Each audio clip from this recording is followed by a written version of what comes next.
नमस्कार दोस्तों, आपका फिर से स्वागत है हमारा YouTube चैनल में। दोस्तों, आज का इस वीडियो में हम आपको बताएंगे स्ट्रक्चर में यूज होने वाले मटेरियल कितना परसेंटेज कौन सा मटेरियल यूज होता है। अगर आप एक सिविल इंजीनियर हैं, आप फ्रेशर हैं, आपको पता नहीं है कि कैसे कैलकुलेट करना है, तो आज इस वीडियो को आप पूरा लास्ट तक देखिए। आपको बिल्कुल समझ में आ जाएगा कि आपको कंक्रीट के बेसिस पे रेनफोर्समेंट का कैलकुलेशन कैसे करना चाहिए, आखिर कितना हमको सरिया यूज होगा। मान लीजिए आपको जरूरत पड़ गया तुरंत, मान लीजिए 500 क्यूबिक मीटर कंक्रीट करना है, उसका स्टील का क्वांटिटी निकालना है। आप बीबीएस करेंगे तो टाइम लग जाएगा, लेकिन आप अप्रोक्सीमेट कैसे निकाल सकते हैं, लगभग क्वांटिटी कैसे आप अर्जेंट निकाल सकते हैं, तो अभी हम आपको बताएंगे कि कितना परसेंटेज कौन सा स्ट्रक्चर में आपको यूज होगा।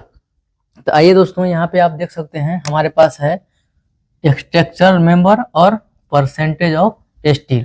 यहाँ पे आप देख सकते हैं स्ट्रक्चर मेंबर और परसेंटेज ऑफ स्टील। इसमें दोस्तों अब हम कैसे समझेंगे कि हमको कितना स्टील लगेगा। मान लीजिए दोस्तों, मैं आपको एक एग्जांपल देता हूँ, छोटा सा समझ लीजिए। यहाँ पे मान लीजिए ये स्लैब है, ये 3 मीटर का है और ये 5 मीटर का लेंथ दिया हुआ है। इसका थिकनेस का अगर हम बात करेंगे तो 150 mm क्या है, स्लैब का कंक्रीट दिया हुआ है, यानी कि 150 mm का हमको क्या करना है, कंक्रीट कास्टिंग करना है। मान लीजिए दोस्तों, अगर हमको टोटल 20 क्यूबिक मीटर क्या हो गया, हमको कंक्रीट लगेगा, तो इस पे क्या होता है, मान लीजिए 20 क्यूबिक मीटर लगेगा तो इसका 1% क्या हो जाएगा, स्लैब में यूज होगा। तो अब आप समझिए, यहाँ पे हमारे पास पहला ऑप्शन जो दिया हुआ है, यहाँ पे आप देख सकते हैं, ये जो स्लैब दिया हुआ है दोस्तों, स्लैब में हमको कितना लगता है, 1% टोटल वॉल्यूम ऑफ कंक्रीट। यानी कि जितना भी हमारा वॉल्यूम होगा कंक्रीट का, मान लीजिए हमारे पास 20 क्यूबिक मीटर हुआ, तो उसका हमको 1% लग जाएगा इस स्लैब में। स्लैब में कितना सरिया लगेगा, हमको 1% लग जाएगा। इसके साथ दोस्तों अगर हम बात करें बीम वाला सेक्शन का, अगर हम बात करें तो बीम में हमको 2% लगता है दोस्तों। देख लीजिए, बीम में क्योंकि हायर डाया होता है, स्लैब में हम 8 mm का डालते हैं और 10 mm का सरिया यूज करते हैं, लेकिन बीम में हम 12 mm, 16 mm, 20 mm, 25 mm का यूज करते हैं, क्योंकि उसमें जो है आपको टेंशन जोन होता है और उस पर लोड भी ज्यादा रहता है, इसीलिए हम लोग बीम में हायर डाया यूज करते हैं। तो बीम में अगर दोस्तों हम बता दें कि आपको 2% लगेगा टोटल वॉल्यूम ऑफ कंक्रीट, यानी कि जितना भी उस स्लैब का कंक्रीट होगा उसका 2% लगेगा।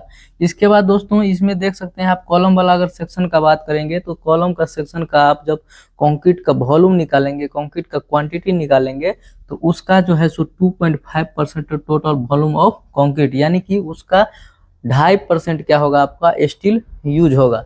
इसके बाद दोस्तों हमारा ऑप्शन है एक फुटिंग का। फुटिंग में देख सकते हैं दोस्तों यहाँ पे कि फुटिंग में हमारा जितना भी कंक्रीट का क्वांटिटी होगा उसका हमको 0.8 यानी कि 0.8% टोटल वॉल्यूम ऑफ कंक्रीट, यानी कि हमको फुटिंग में हमको 0.8% क्या होगा, हमको सरिया यूज होगा। तो मैं उम्मीद करता हूं दोस्तों कि आपको समझ में आ गया होगा कि आप कभी अगर अर्जेंट में क्वांटिटी निकालना चाहते हैं, कंक्रीट बेसिस पे अगर आप क्वांटिटी निकालना चाहते हैं, तो आप कैसे कैलकुलेट करेंगे। तो आप इस डाटा को फॉलो करके आप आसानी से निकाल सकते हैं। मान लीजिए आपको फुटिंग नहीं है, कॉलम भी नहीं है, स्लैब और बीम का निकालना है, तो टोटल कितना आएगा। मान लीजिए स्लैब में बीम और स्लैब पे होता है, तो उसमें हमको टोटल कितना आएगा, 3% सरिया यूज हो जाएगा।